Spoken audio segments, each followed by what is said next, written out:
बीच में इंदौर से मनोज जी परमार साहब आए हैं, जो कि एक सोशल एक्टिविस्ट है, और हम लोग पूरे संयुक्त आदिवासी कृति समिति के ओर से विनोद दादा मसराम उनका स्वागत करेंगे।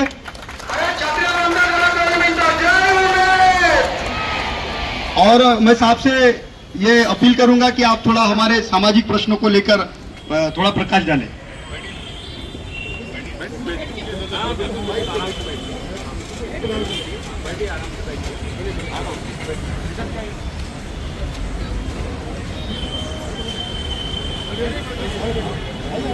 बोलिए भगवान बिरसा मुंडा की, बोलिए टंटिया मामा की जय, सेवा जय जोहार। प्रिय बंधुओं, मातृशक्तियों, उपस्थित मेरे वरिष्ठ एवं कनिष्ठ सभी समाजजनों को नमन करता हूं, प्रणाम करता हूं। आज नागपुर की इस पावन भूमि पर, दीक्षा भूमि, पावन भूमि पर प्रवास का अवसर मिला। जब मैं इधर से गुजर रहा था, मैंने देखा कि सब हमारे भाई बहन यहाँ पर एकत्रित होके प्रोटेस्ट कर रहे हैं, धरना प्रदर्शन कर रहे हैं। मन विचलित हुआ और आपके बीच में आने का मन हो गया कि आपके बीच में जाके अपने आपकी बात सुनूं, अपनी बात कहूं। मैंने अभी सुना भाई साहब से और बहुत दुखद हुआ है। अभी मैं एक स्मारक, गोवारी शहीद स्मारक पर भी गया था। वहां मैं सभी दिवंगतों को श्रद्धांजलि अर्पित करके आपके बीच में आया और वहां की विभत्स घटना सुनकर मेरा रोम रोम कांप उठा कि 23 नवंबर 1994 को जो दुखद घटना हुई हमारे समाज के भाई बहनों के साथ, जिन्होंने अपने हक अधिकार, अपनी संस्कृति की रक्षा करने के लिए, अपनी परंपरा की रक्षा करने के लिए, अपने अधिकारियों के लिए जो प्रोटेस्ट चल रहा था, उस प्रोटेस्ट पर जो सरकारी आक्रमण हुआ था, उसमें कई लोग गोलियों के द्वारा मारे गए, कई लोग भगदड़ में मारे गए। तो यह बहुत ही विभत्स घटना हुई थी। वो सुनने के पश्चात मेरी आत्मा गवाह नहीं करी और मैं आप सबके बीच में आने के लिए ललायित हो गया कि किसी भी तरह अपने परिवार के बीच में पहुंचा जाए। मैं अनुसूचित जाति वर्ग में एक भलाई समाज आती है, उसका मैं राष्ट्रीय अध्यक्ष हूँ, किंतु समग्र अनुसूचित जाति और जनजाति के लिए लगातार क्रांति करता रहता हूँ पूरे राष्ट्र में। आपको याद होगा, अगर नेमावर में हमारे आदिवासी भाई बहन जो 5 लोगों को मारने के बाद में गाड़ दिया गया था नेमावर में, यदि आपको मालूम हो तो वह आंदोलन भी मैंने किया था। अभी 4 दिन पहले हमारे आदिवासी 2 छात्रों की मृत्यु करंट से हो गई थी छात्रावास में धार में। वह आंदोलन भी मैंने करके उन सबको सस्पेंड कराया, जिम्मेदार अधिकारियों को, और मृतकों को 4-4 लाख का मुआवजा दिलाया। वर्तमान में आपकी जो मांग है वो बहुत जायज है। हमारी संस्कृति और हमारी परंपरा में जीने वाले, आदिवासी परंपरा में जीने वालों का जो हक अधिकार है वो अन्यत्र नहीं छीने, क्योंकि हम अन्यत्र के हक अधिकारों को भी नहीं मांगते।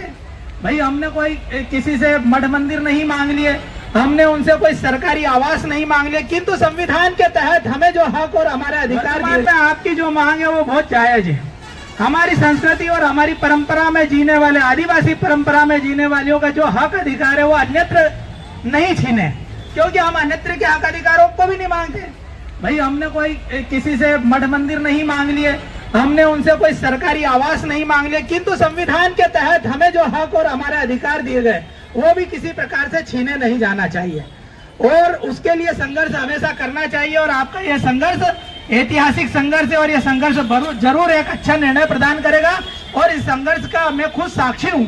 और इस संघर्ष को और आपकी मांगों को, चूंकि हमारे इंदौर से, मध्य प्रदेश के इंदौर से आपके यहाँ के प्रभारी, हमारे यहाँ के मध्य प्रदेश के कैबिनेट मंत्री है श्री कैलाश जी विजयवर्गीय, वे नागपुर के प्रभारी हैं इस वक्त।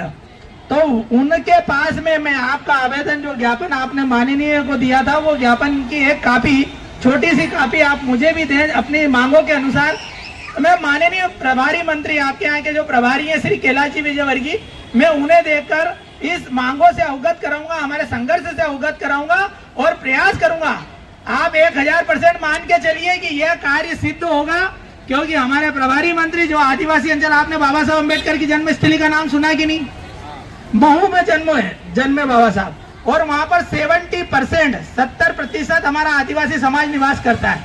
मैं जिस क्षेत्र से आता हूँ वहां पर झाबुआ है, अलीराजपुर है और पेटलावद है और महू वाला क्षेत्र, धार वाला क्षेत्र, ये पूरा हमारा एसटी बाहुल्य एरिया है, अर्थात आदिवासी बाहुल्य एरिया है।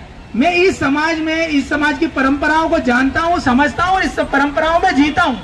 और मेरे नेता श्री कैलाश जी विजयवर्गीय जो जिस विधानसभा से आते हैं वो महू है, और महू के प्रभारी मंत्री रहे, वहाँ के कैबिनेट मंत्री रहे मध्य प्रदेश के, वे इस वक्त आपके नागपुर में है और यहाँ के प्रभारी हैं। वो हर आदिवासी भाई और बहनों के साथ लगातार खड़े रहे, उनके न्याय के लिए, समस्त अनुसूचित जाति जनजाति के न्याय के लिए हमेशा उन्होंने अपने अधिकारों का उपयोग करा, सदुपयोग करा और उन्हें न्याय दिलाया। और मुझे आशा ही नहीं, पूर्ण विश्वास है कि मैं जब आपकी मांगों को लेकर, आपके संघर्ष को लेकर, आपकी आशा और उम्मीद को लेकर जब माननीय श्री कैलाश जी विजयवर्गीय के समक्ष आपके प्रतिनिधि मंडल को लेकर जाऊंगा, तो मुझे पूरा विश्वास है कि वे हमारी कसौटी पे खरे उतरेंगे और हमारी मांगों को पूरा करेंगे। हमारी मांगे माननीय मुख्यमंत्री महाराष्ट्र तक पहुंचाई जाएगी।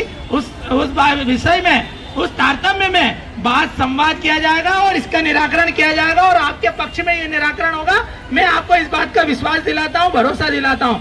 बोलिए भगवान बिरसा मुंडा की जय, कंटिया मामा की जय, सेवा। धन्यवाद।